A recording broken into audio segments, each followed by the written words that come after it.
So Leute, ich habe versucht, die Buchse von draußen einzufetten. Das hat nicht so ganz richtig geklappt. Es gibt immer noch ein Geräusch. Und ja, jetzt werde ich die Buchse ausbauen und richtig einfetten. Sie brauchen ein 13er Nuss, um das zu machen und nichts mehr. Sie können auch einen Schlagschrauber nutzen, er ist aber dicker. Also dick. Das kriegt man hierhin nicht. Wie gesagt, ne? Nein.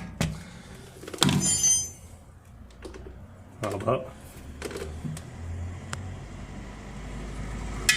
so, 13er Nuss und das war's schon. Ja, so, und hier ist die Buchse. Drinnen sieht sie trocken aus. Also hier habe ich an dieser Stelle die Buchse eingefettet. Hier trotzdem ist sie drinnen ganz trocken. Also ist trocken.